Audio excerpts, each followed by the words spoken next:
The gentleman from Michigan. Thank you very much, Mr. Chairman. Mr. Gruber, Ph.D. from MIT, correct?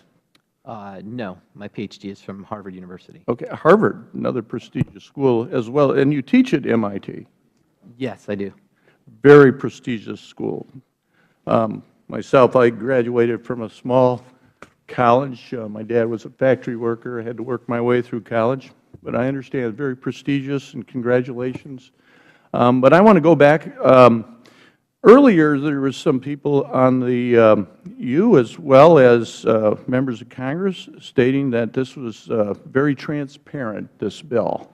And yet, from the very beginning, if I remember correctly, a lady got up in front of the floor of Congress and she said, you got to pass it before you can see what's in it. Do you remember who that was? I believe that's a quote attributed to Nancy Pelosi. Correct. Thank you. And yet it was 2,700 pages, the original act, and if you read that 2,700 pages, you're going to see a lot that says to be determined in that bill. So the bill wasn't really complete. So how can you have a bill, pass a bill, before you can see what's in it, and call that transparent? Because I didn't get to see it, nor, well, I wasn't here, but other members of Congress really couldn't see that. And then we find out now that, well, we were told that you can keep your insurance and you like it, and we know that's a lie. You can keep your doctor, and we know that's a lie. And you can keep your hospital, and that's a lie. Lies on top of lies. And it's not really about health care either. It's a tax. Premiums will be lower, and yet they're higher. Another lie. So let's backtrack. You apologized today for some comments you made in the video, correct?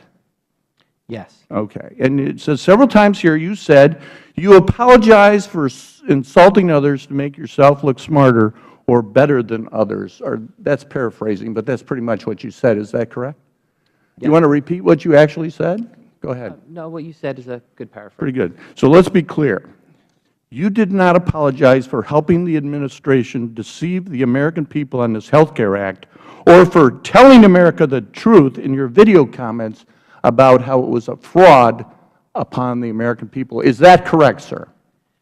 I think the Affordable Care Act was passed in a highly transparent fashion with hundreds of hours of debate. But every single thing they promised was a lie. How can you call that transparent? You didn't say what we're about to do for you is not going to really do you any good. You're not going to keep your doctor. You're not going to keep your hospital. Your premiums are going to go up. Why didn't you say that? You were the architect, one of the architects. You created the model. Is that model flawed? I did economic microsimulation modeling that I believe is simulation. So you actually created a model to justify their conclusions. Seems about what you did. I mean, you're a lot smarter than I did. Now, here's an opportunity for you to come clean. Lies on top of lies. This is what you have done. You have been a co-conspirator in defrauding the American people, and you admitted it in 2 videos and comments that I saw on TV, and I saw some here today. In helping this administration deceive our citizens, you received grants and contracts from the government, for either the Federal Government or the states. Was it closer to $2.5 million or $2.8 million you received over the course of implementing this Obamacare? I don't recall the exact figure. You're an economist. You know the quotes you said in the book you wrote. You know how to balance a checkbook. You know how to read a balance sheet. Was it 2.5 or 2.8 million or more? Plus or minus $100,000. Once again, I don't recall the exact amount. Now you know what? It's about lies, half-truths, and distortions. Why are you continuing to help this administration deceive the American public? With that, Mr. Chairman, I yield back. Well, if I could have the time for just these 40 seconds, and I thank the gentleman. You keep saying you don't recall. Do you not recall any numbers at all? I haven't seen a number you can recall since you gave us that approximately $400,000 in your opening statement. You're an economist. You work with numbers. Why is it that every question that comes from this side of the dais, we get a don't recall, Mr. Gruber? The $400,000 is a number I recall very well because it's been made very public. The other contracts and other things I receive from states and the Federal Government are numbers that I don't have at my fingertips, but numbers that, the committee can discuss with my counsel about what's appropriate to reveal. Well, you're making it very obvious that we're not only going to have to discuss with your counsel, we're going to have to serve a subpoena. We're going to have to demand these numbers because you're not even giving us a fair estimate of the approximately $4 million that you said in your earlier statement, well, this is excess and it didn't all come to me, but you haven't answered one question about grants and contracts. I never knew anyone in business who got even a small amount of something that didn't know about the grant or the contract gross value and then what they got from it. And it's amazing that you haven't given us one number since that chosen amount, and that is a little disturbing. And I will caution you one last time as these individuals ask their questions that the goal was to get completed here today with sworn statements about numbers to the best of your recollection. Approximate was good enough. But, the fact that every answer is, well, discuss with my lawyer puts this committee in a position where it is very clear we're going to have to do more discovery, and likely you're going to be back here again under the new chairmanship. So, Mr. Bentivoglio, did you have one last question? Thank you very much, Mr. Chairman. Just one last question. I understand, according to the Supreme Court, this is a tax, correct? It's a tax. As I said earlier, I don't believe the individual mandate is. Okay, but it's a tax for failing to engage in commerce, because if I don't engage in Obamacare, go on the website, I'm going to be taxed or fined, correct? The individual mandate assesses a penalty on you if you don't get health insurance unless you meet certain exemption criteria. I'd like to find some other examples of somebody being taxed for failing to engage in commerce. It's kind of like me going into my local grocery store, walking around and not buying anything, and a Federal agent's outside the grocery store saying, hey, we're going to tax you because you didn't buy anything in that store. Thank you very much, Mr. Chairman. I thank the gentleman. We now go to the gentleman from Florida, Mr. DeSantis. Professor Gruber, do you deny, it's been reported that you've received $3, $4, even $5 million with your contracts from the various state governments, many of them $400,000, $500,000 a pop. Are you saying you have no recollection of that, and do you deny those reports? What I'm stating is the amounts that have been reported are greatly in excess of what I received in particular through Federal grants, but I don't know the exact. Is it in the millions, though? Once again, I don't know the exact amounts. Okay. Well, I mean, look, you really further undermine your credibility. I would think that you would be able to give us a ballpark. I mean, it's going to be subpoenaed. We'll go through the exercise. The American people will eventually get the truth. This idea of you denying that you're the architect of Obamacare, I'm just wondering, you've been lauded in the press in the past as the architect. There was an article in the New York Times, 2012, dubbed you Mr. Mandate. There's a quote from it that said, after Mr. Gruber helped the administration put together the basic principles of the proposal, the White House lent him to Capitol Hill to help congressional staff members draft the specifics of the legislation. So that's more than just providing some numbers. And so the question is, if what you're saying is true today, that you're really not the architect of the law in any real sense, did you tell any of those reporters that they were inflating your role back in 2009, 2010, 11, and 12? Yes, I did tell a number of the reporters they were. And were there any corrections ever made to the record? I don't know. Okay, because this is pretty consistent media treatment. Now, you testified that the comments about eligibility for tax credits if the state didn't create an exchange, that you made that comment because you weren't sure the Federal Government would actually set up an exchange, and that was in Falls Church, Virginia, January 2012. And that's your explanation for that, correct? Well, as I said at the time, I don't recall exactly what I meant when I made that statement. Looking back at the video and thinking about how I could have made that statement, I believe that's what I had in mind. Because it's interesting. If you go further on in your comments, you say, quote, the Federal Government has been sort of slow in putting out its backstop, I think, meaning you think, partly because they want to sort of squeeze the states to do it.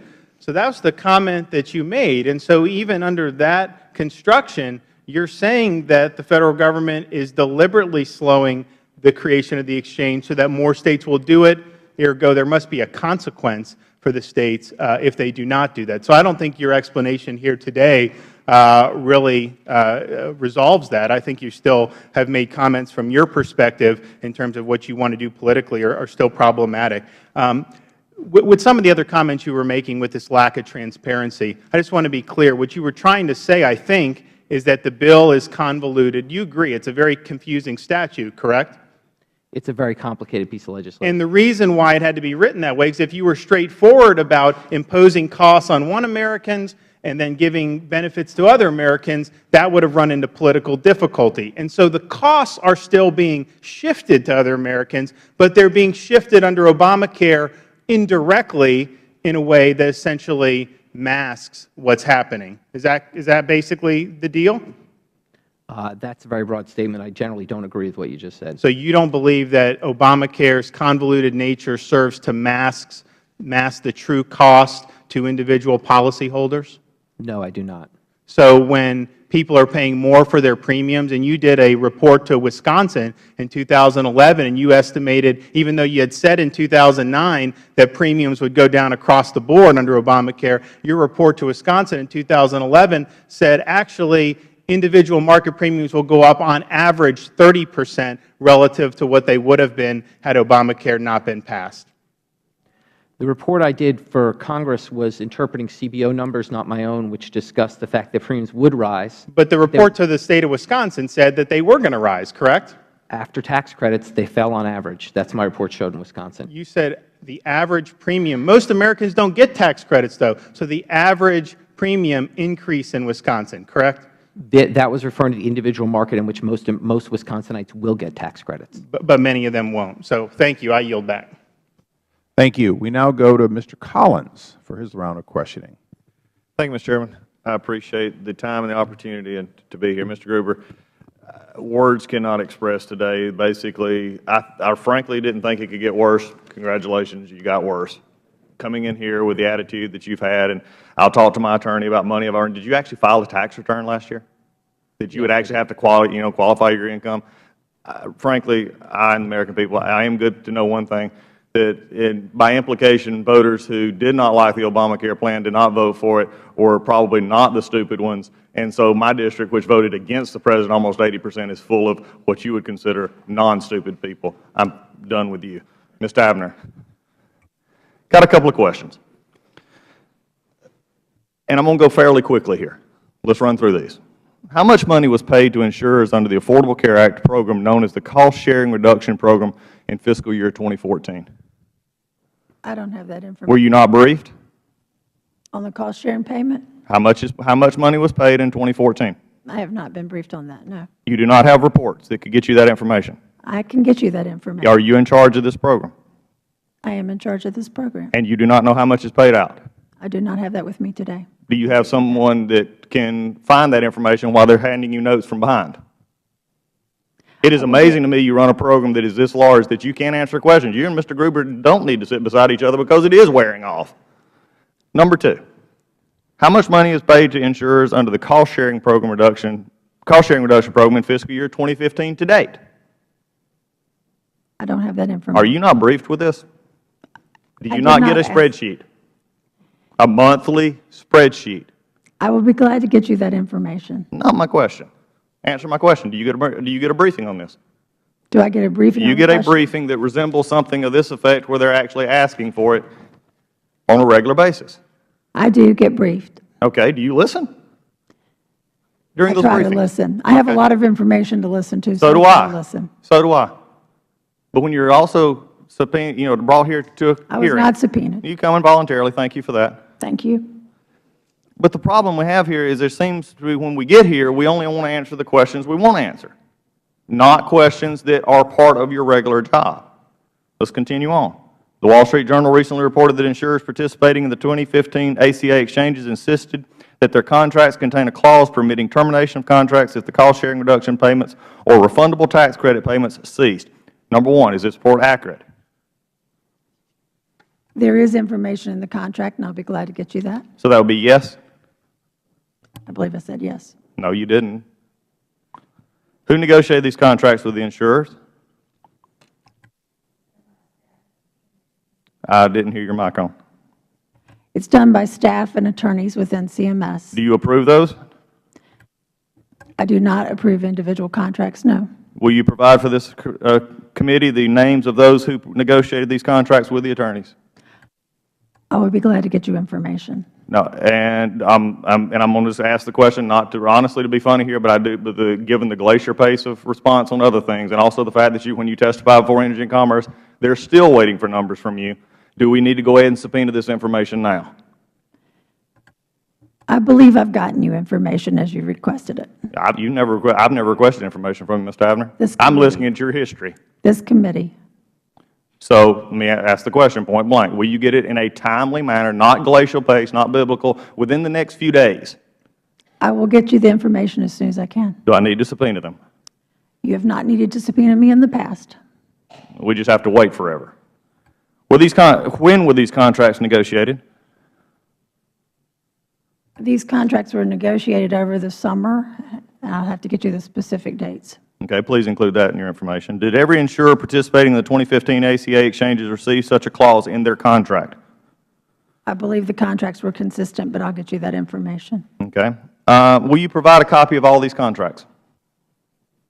I will work with you. I will have to talk with our counsel, but unless there's a reason not to, yes, we will get you. Okay, and without being editorialized here, why would there not be a reason to provide these contracts? I don't know that there is. I said I would work with you. Okay. Again, we're having, maybe it's a disconnect between here and there, and honestly, I'm not trying to be argumentative at this point. But you actually do work for the government. You do work for an agency that is under jurisdiction of this committee, under this oversight provision of transparency and everything else. Why would you even have to hesitate on providing contracts that are public monies are spent on to this committee? I don't think I would. I just asked that I would be able to ask that question. To who? You run the Our legal department. counsel. I'm not an attorney. Well, that's not a bad or a good thing. My question is, you run the department.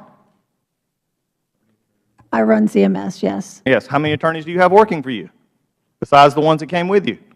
I don't have any attorneys here with me. Okay, maybe there's our problem. All right. Let's, at this point, but again, I'm not unsure why we can't answer that question. Let me reverse back.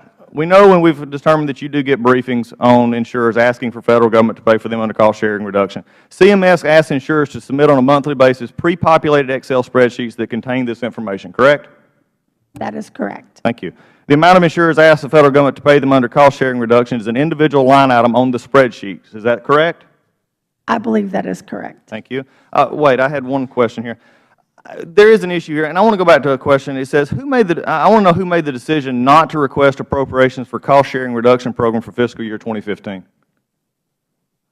That is not within my purview. I can't answer that question. Do you not have to adjust and spend the money that was supposedly appropriated for this program? I do not. That is done through our financial department. I'll be happy to get you. Can you provide anyone? Would your financial department have participated in the decision not to ask for appropriations in 2015? I don't have that. I'll be glad to get you that information. Okay, so again, under your leadership, this is a department that is basically going rogue and doing their contracts that don't report back to you, or budget items. I will be happy to get you that information. That must be hard to say every time, when I know you understand this. It must be that difficult. Who did participate, and will you provide those names? I have told you I will get you that information. Is there anyone outside that we need to ask? Was this OMB, Treasury, White House, anyone else that would have determined not to ask for appropriations for this program in fiscal year 2015? Once again, I will go back and try to get you the information. So you have no idea when these meetings even took place? Would that be a fair statement? I cannot answer your question. I will try to get you that information. Gentleman's time has expired. We now go to the gentlelady from Wyoming, Ms. Loomis. Thank you, Mr. Chairman, and thank you for your leadership these past couple of years. We appreciate your hard work on this committee. Dr. Gruber, did you participate in the scoring aspect of the Affordable Care Act? I provided economic microsimulation results to the administration and Congress to help understand the cost and coverage effects of the law, but I did not provide any official scoring. Well, you have stated that the ACA was written in a tortured way, So CBO would not score it as a tax. Now, how did the administration use your information to write the ACA in a tortured way so CBO would not score it as a tax? Once again, I apologize for my inopportune, just inappropriate terminology. Well, but they didn't score it as a tax, right? The administration, I did not draft. How did you do it? How did you get CBO to not score it as a tax, knowing that at some point you might have to get the U.S. Supreme Court to say it was a tax? How did you do it? I don't run CBO. I didn't draft the legislation. What does CBO stand for? Congressional Budget Office. And what is scoring? Scoring is the method by which the Congressional Budget Office estimates the effects of legislation on things like the Federal budget. You have said in 2012 remarks at Noblest that you wrote part of Obamacare yourself. What parts did you write yourself? If I said that, that was once again an effort to seem more important than I was. Well, why would you say you wrote part of Obamacare yourself, and you're the numbers guy? They used your modeling, and they knew they might have to convince the U.S. Supreme Court that it was a tax and convince the Congressional Budget Office for scoring purposes that it was not a tax. How did you do that? Ma'am, once again, I did not write any part of the Affordable Care Act. Well, why did you say in 2012 explicitly that you wrote part of Obamacare yourself? I was speaking glibly. How many non-politicians know what CBO is? How many non-politicians know what scoring is?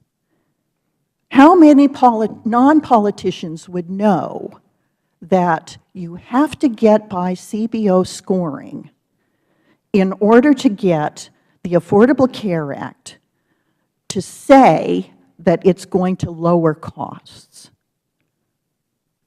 You are a politician. Everything that has led up to your testimony today is inconsistent with your testimony today, which is to say all of your prior statements were a lie? Is that true? Were all of your prior statements a lie, or were they just glib? They were not a lie. I want to change subjects and visit with Ms. Tavener about something that you'd begun to discuss with Dr. Gosar, and that is there a decline in participation? Is that what has yielded smaller increases in the cost of health care? I don't have an answer to that, and I think we'd have to wait for someone.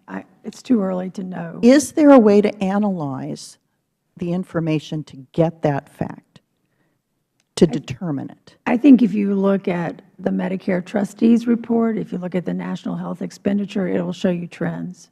Okay, I'm hopeful to get those trends. I'm going to give you a little story. I'm on Obamacare. My husband was on Obamacare with me. And we were told that we were enrolled in Obamacare. And then when we filed claims, we were told we were not enrolled in Obamacare. And then we got it straightened out, and he filed claims, and we were told once again that we were not on Obamacare. Well, come to find out, my husband was having chest pains at the time that he was told we were not enrolled in Obamacare, and come to find out, he didn't have all of the tests that he was advised by his physician to have. So, on October 24th, the week before election, my husband went to sleep and never woke up. He had a massive heart attack in his sleep at age 65, a perfectly, by all appearances, healthy man. Come to find out, in a conversation with his physician after he died, he chose not to have one of the tests, the last test, his doctor told him to have.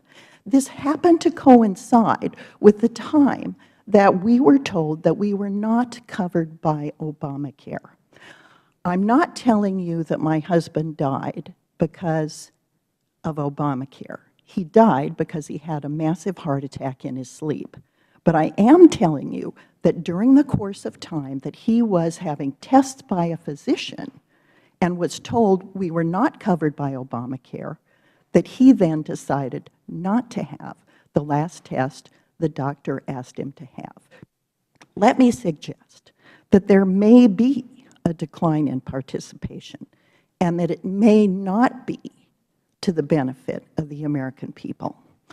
I want to suggest that regardless of what happened to me personally, that there have been so many glitches in the passage and implementation of Obamacare that have real-life consequences on people's lives.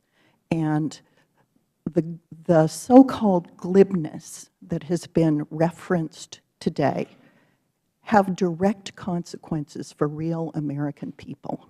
So get over your damn glibness. First of all, I'm sorry. I thank the gentlelady. Could I answer? I don't think she had a question for you. Ms. Loomis, do you have a pending question? Mr. Chairman, I really do yield back.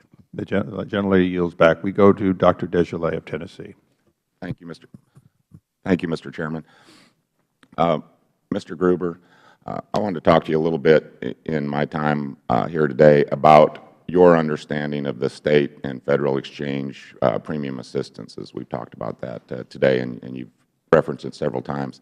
But let me first just make sure I understood what you told Ms. Lummis a second ago about all your comments. I know you've been here today. You've been very humble. You've been eating crow. You don't like the way you said things, and you've been walking those back. But she asked you if all those statements were a lie, and you just said they were not lies. Is that what you said? They were glib and thoughtless and really inexcusable. But in terms of content, you weren't lying. You don't like the way you said it, but what you said, you had some basis for.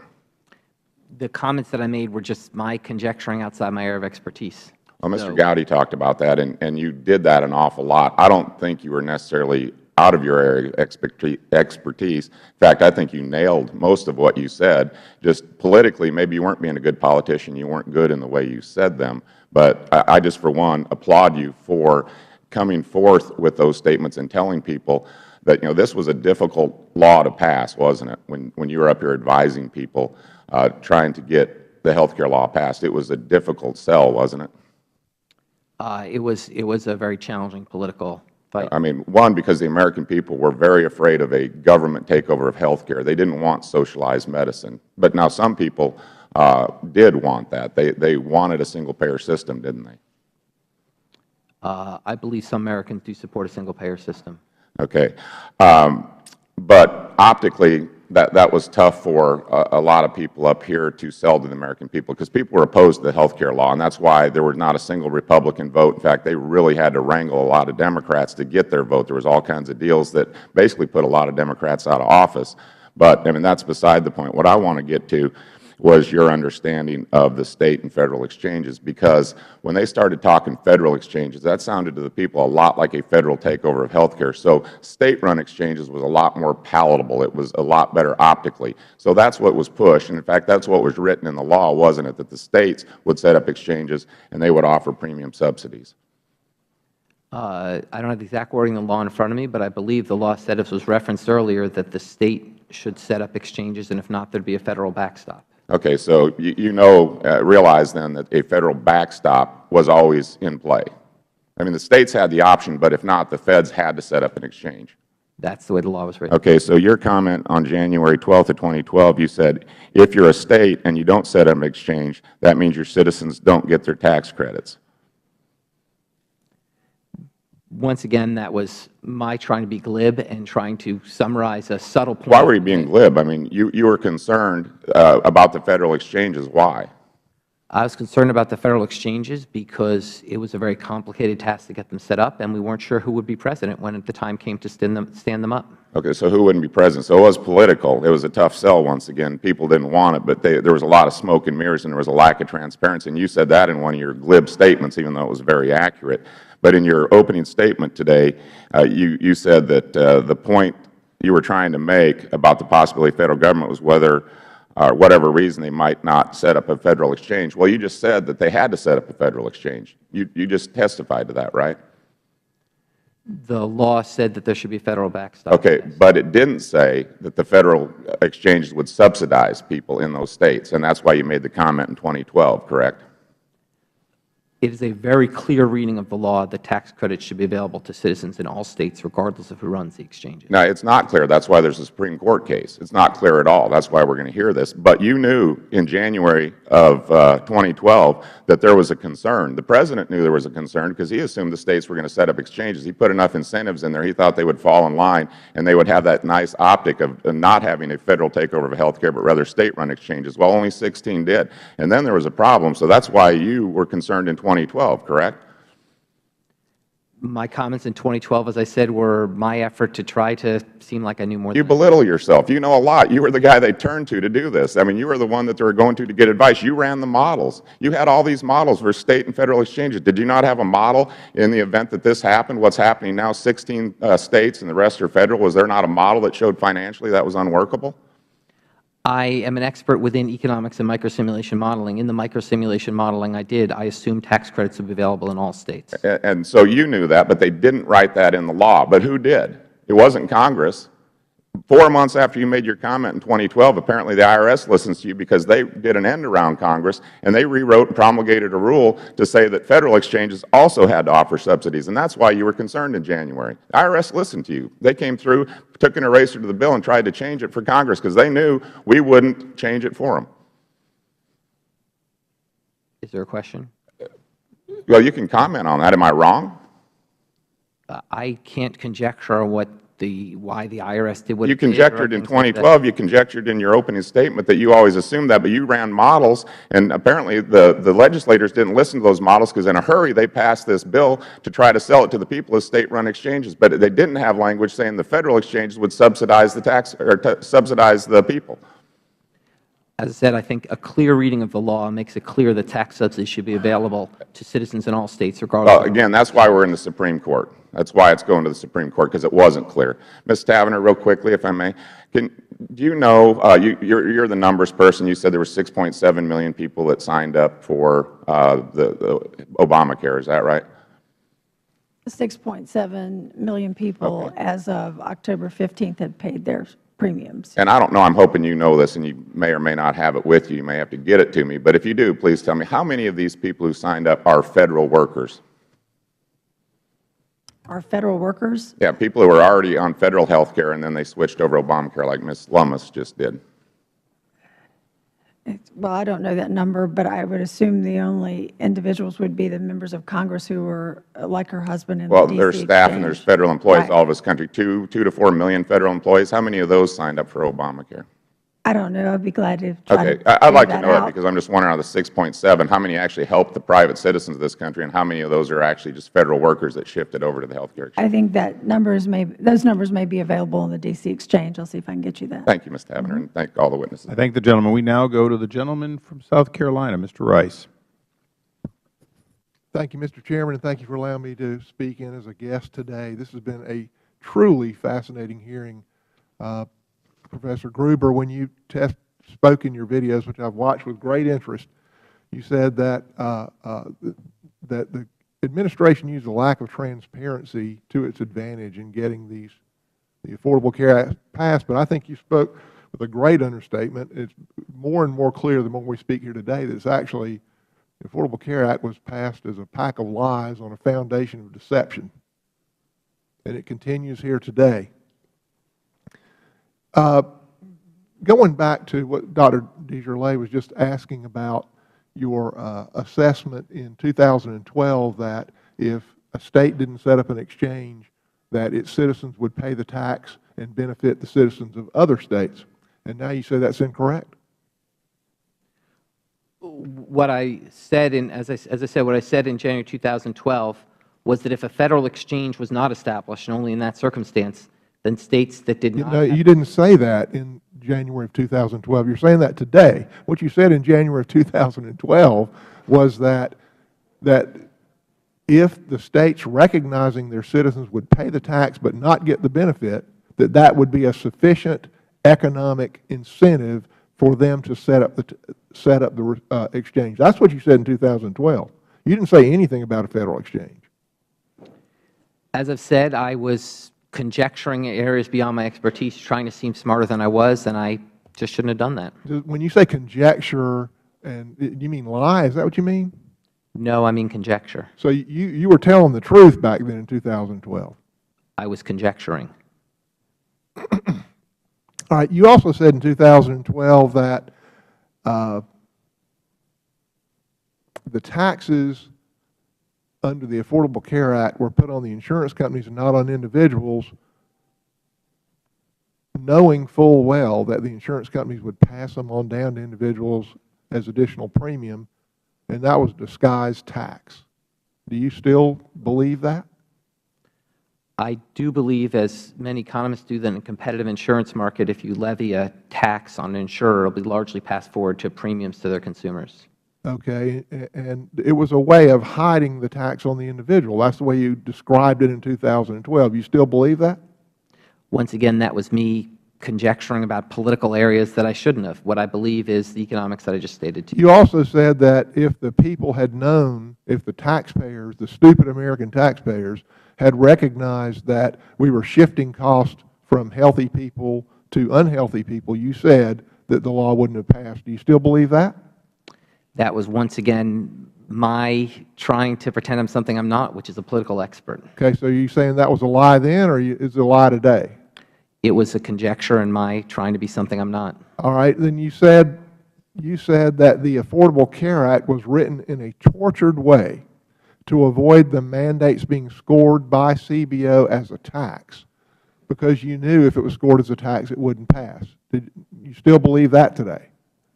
Once again, that was my trying to act like I was a political expert that I'm not. So what you're saying then is you were lying then? What I'm saying is I was conjecturing in an area which I shouldn't have. You weren't lying then. Okay, so you still believe that, I suppose. All right. Do you still believe that this deception was necessary to get the law passed? The statements to which we've been referring today were, once again, conjectures by me in an area in which I'm not expert. You served as an advisor to CBO from 2008 until when? I joined, I don't recall exactly, I believe someone said I joined the council of, the advisory council CBO in 2007, and I went to a few meetings, and those meetings ended, the last meeting was maybe end of 2008 or very early 2009. All right, so at that time, this law was being drafted, wasn't it? No. Okay. You're not sure about when you got off of this CBO advisory panel? I'm not sure either about when I got off or the last meeting I was at. You know, that would seem to me to be somebody who's detail oriented, as you testified you are. That's pretty important, because if CBO is supposed to be a nonpartisan independent advisory group, and if you're being paid by the administration to advise them on tortured language to avoid these things being scored as a tax, isn't that kind of a conflict of interest? I am certain, actually, I'm pretty sure that I did not attend any meetings of a CBO. I don't care if you attended meetings or not. Were you on the panel or weren't you? I don't know the official date at which they took me off the panel. Not very detail oriented for somebody who's supposed to be detail oriented. Do you believe the administration used lack of transparency to its advantage in passing the Affordable Care Act, as you said in 2012? What I said in 2012 was just trying to speak about an area in which I'm not expert. Okay, so let me ask you this. Forget about 2012. Do you believe today the administration used a lack of transparency to its advantage in passing the Affordable Care Act? I believe the Affordable Care Act was debated extensively, and there was a very transparent. So you were lying in 2012?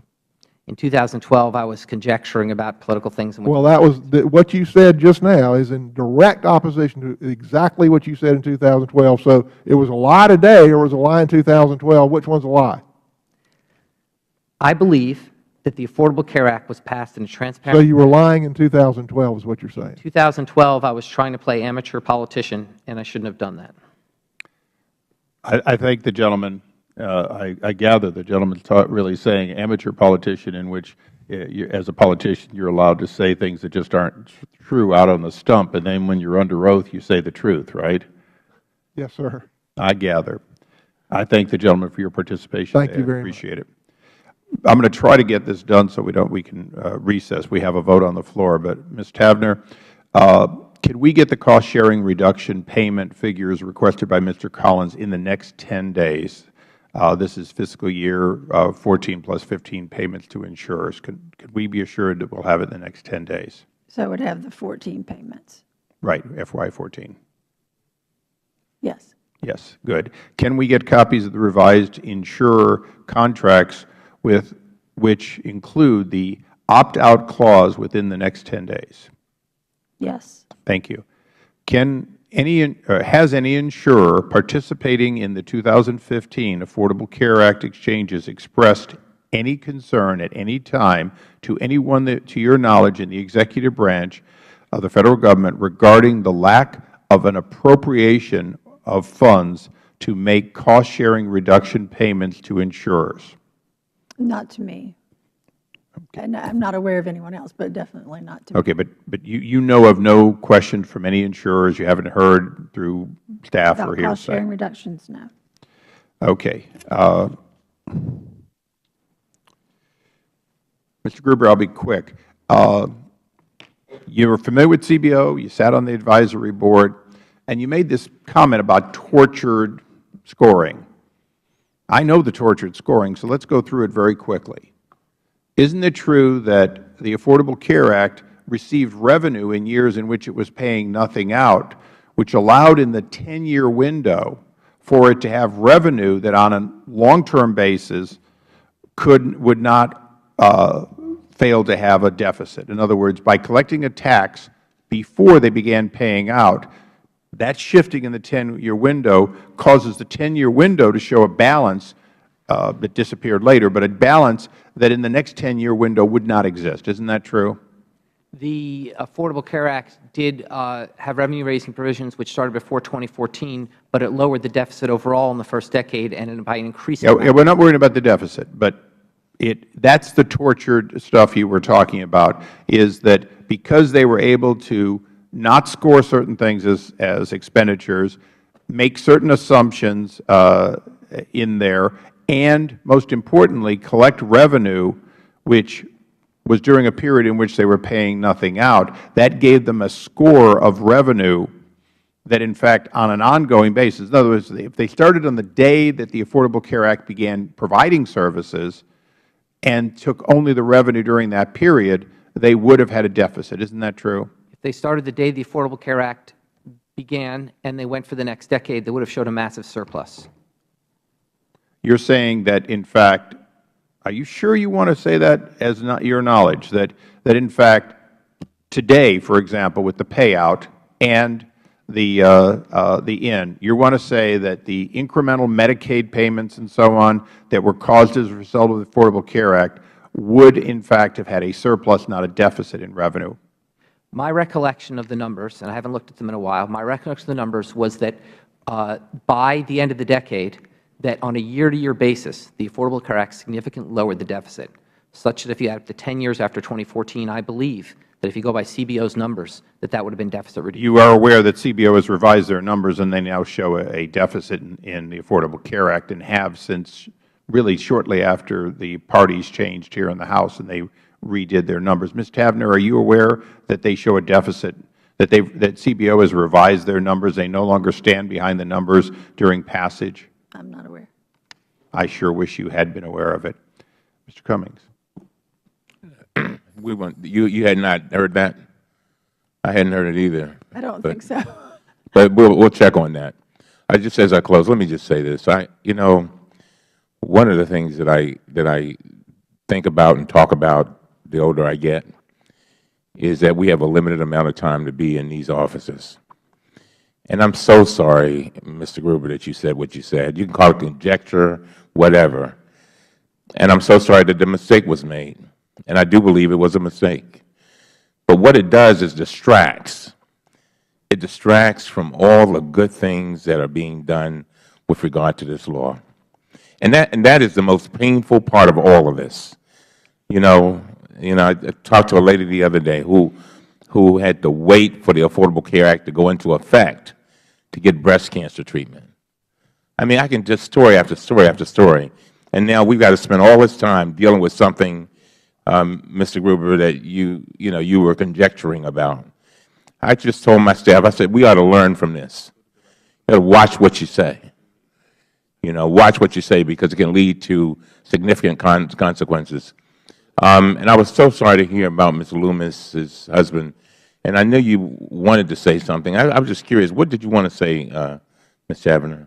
So first of all, I wanted to express my sorrow at her loss, and that we would follow up with the D.C. exchange to see what had happened. Yeah. That's cold comfort now, but Yeah, it's a painful story. yes. But, and so, anyway, again, Ms. Chavner, I hope you'll go out there and you'll continue to work hard to make this work, no matter what happens in these hearings.